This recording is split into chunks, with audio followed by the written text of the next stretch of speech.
Now, it's been 10 years since a clothing factory in Bangladesh collapsed, killing more than 1,000 people inside.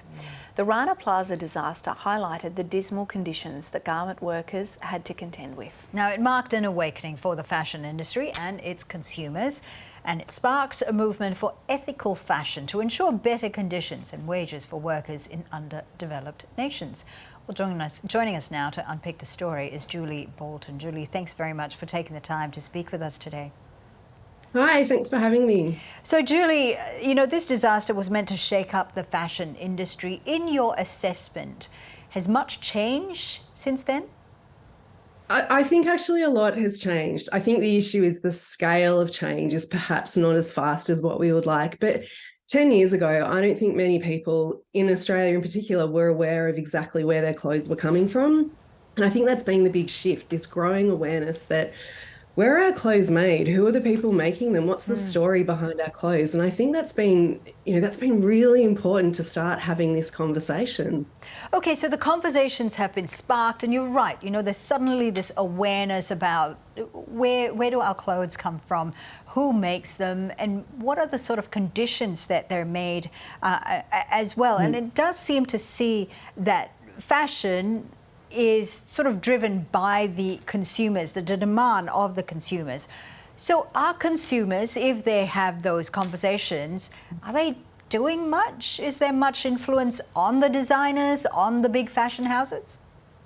So I think it's a bit of both, actually. I think yes, consumers assist in driving the fashion industry, but I think particularly when you look at fast fashion, we know that the speed of which items are appearing in stores have just got faster and faster and faster. And so I actually feel the fashion industry cottoned onto a model, not all players in the fashion industry, but a number of large brands cottoned onto a model where they could say, we can actually produce a lot of clothes, produce them really quickly, get them into stores, and then citizens are then entering into this increased speed at which they buy clothes.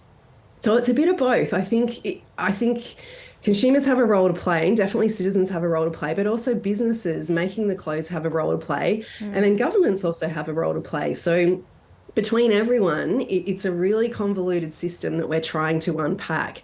And in 10 years, we've gone some way. We actually have gone a little bit towards improving workers' health and safety, definitely in the conditions in the factories, but there's a lot more to be done. So we need to have a conversation about where the goods are actually made from in the first place. What are the conditions on the farms? How does that happen? And then how are the fibre transported to the various factories? And it's when you start to unpack it, you realise just how extensive the supply chain is, especially in Australia, where 97% of our clothing comes from overseas.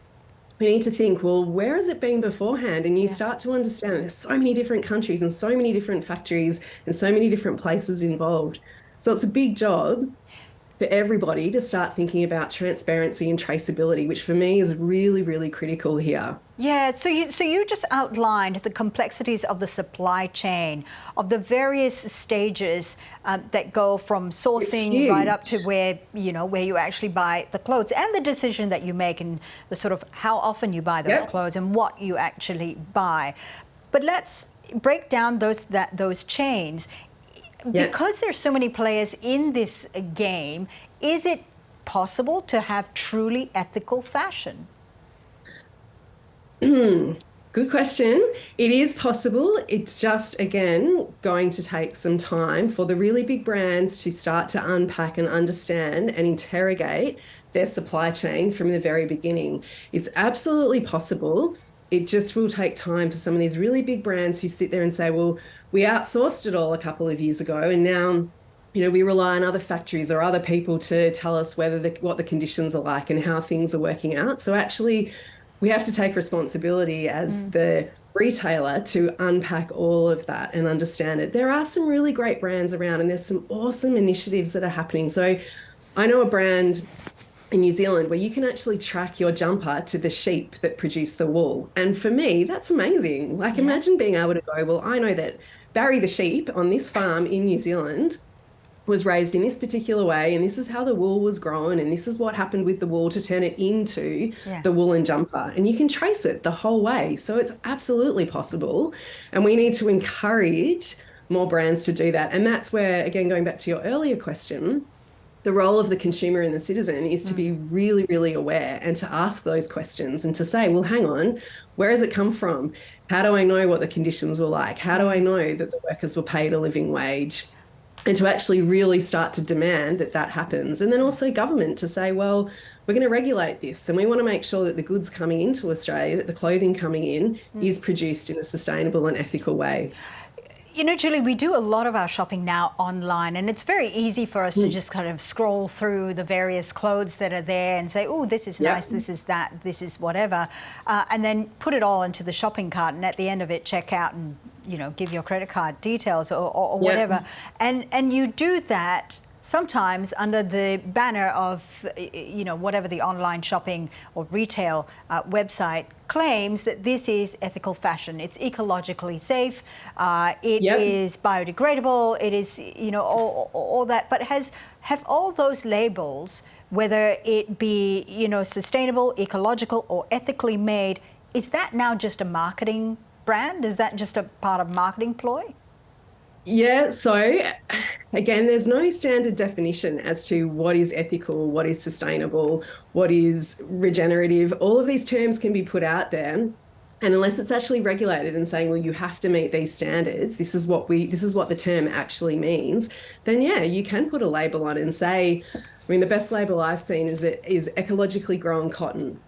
And if you stop and think about that for a second, you go, hang on, all cotton is grown in a field, therefore cotton is ecological. Like it doesn't, the label itself is nonsensical. But that's the thing, right? If you can put labels on and no one is holding you to account, that's a bit of a problem. So there's some great work. ACCC is now investigating this, and there's some work being done around greenwashing.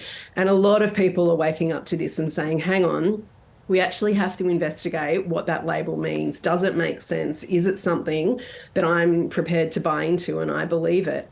So I think increasingly we're going to see more and more regulation. It's definitely happening in Europe. Like there are very strict conditions coming in, and we're seeing brands now having to shift because of the regulations that are coming in and being very strict about what it is they're saying about their clothes. And that's great. Like I think we really need to be clear about the definitions that we're using. Julie, it's great getting your insight. Thank you so much for sharing your views with us. Julie Bolton there from the Monash Sustainable Development Institute.